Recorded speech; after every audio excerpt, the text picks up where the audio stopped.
Hey, welcome to the Senior Home Business Channel. My name is Matt Stafford. I usually talk to you about how to start the senior referral business. Today, I just want to talk to you about business in general. I want to give you 3 questions you should ask yourself if you're getting ready to start a business or even thinking about starting a business. I mean, how do you know if it's the right business to get involved with? How do you know if you're going to make money? How do you know if you're going to enjoy it? All these different things. I've been in business now for 4 years, and these are some questions I've asked myself along the way, quite honestly, but at least at the very beginning. And these are 3 specific questions that helped me during my journey. Here's the first one. Number 1, do you believe in the product or service that you're about to start? I mean, do you believe, honestly, the product? If you're selling this pen, do you honestly believe in this pen? Do you believe in this service? Like, we do have a senior referral business, and I'm helping seniors at no cost, no obligation. Do I honestly believe with all my heart in this business? And I do. And that's one of the questions I'd asked myself 4 years ago. Do I really want to help seniors? Okay, yes, I do. Do I believe in helping seniors? Yeah, I think they need a lot of help. I think anyone needs a lot of help. I'm just focused on that demographic. How should we help them? I saw other models that are out there that are not as good as ours and the ones we teach our students, but that's their model and this is our model. I wanted to formulate it and make it mine, but I truly believe in this service. So you really need to ask yourself that. Some people would say, no, you don't, it doesn't matter if you believe in it or not. Just go do it, man. Just go do sales. I've been in sales for 20 years. Well, probably longer now, 25 years, sales and management background. And the most productive times I've had is with companies that I believed in their product or their service. The ones I didn't, I kind of shied away from, right? I always felt like I was trying to scam somebody or just trying to push something on someone. But the ones I actually believed in, I either had owned the product or believed in the service so much that I went through it somehow with my family or somehow like that. But I just believed in it, and it made it much more believable because I believe in it, right? It's coming from your heart. I mean, that makes kind of a lot of sense, right? So if you believe in something, you're going to share it with passion. You're going to have a desire to go out and tell people, right? It's a message that needs to come across that you can't hold back. It's not something that you wake up in the morning going, oh my God, I got to go to work now. I got to go sell this product. I can't stand it. No, you believe in it. You can't wait to tell people. So that's the first thing.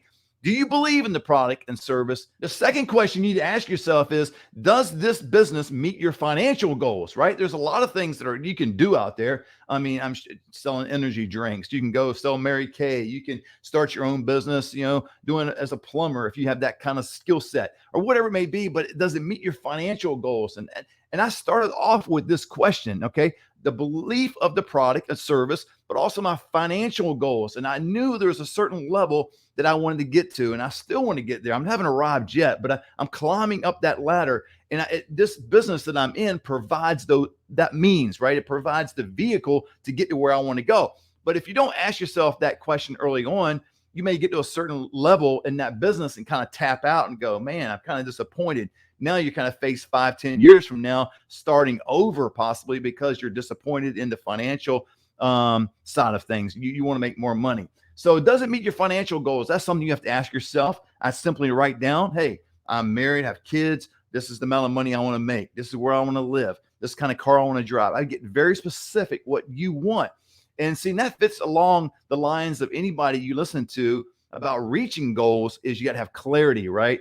Well, people don't want to really do that because it takes time. It takes thought. It takes effort. It takes work. Well, man, if you're going to get to a place financially where you need to be, it's going to take work. It's going to take, man, some crying and some sweat and I don't know, all that kind of stuff. Anyway, I got to go back to my football days, man. It's going to take hard work, some 3 a days. It's going to take you getting down and just getting dirty with what you want to do. Getting dirty. What does that mean? I don't know.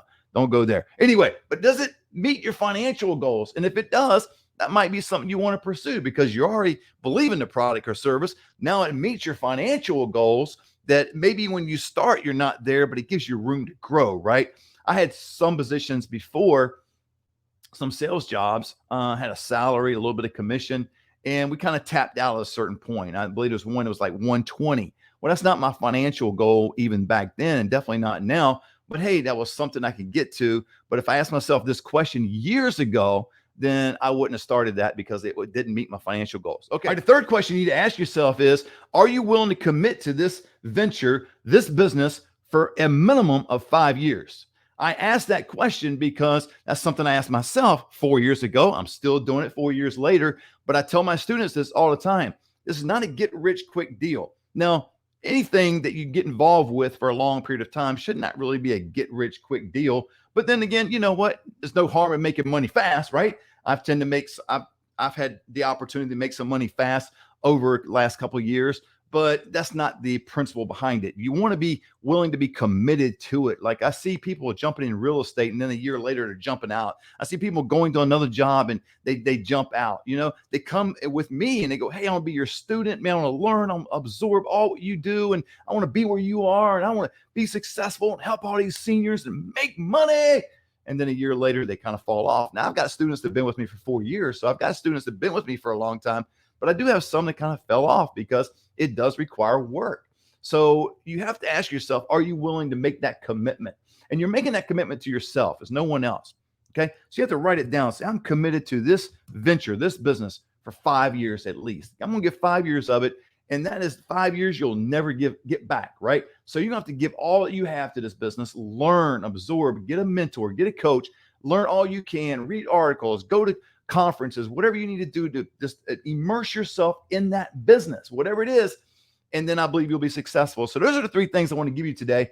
Believe in the product or service. Does it meet your financial goals? Are you willing to commit for 5 years?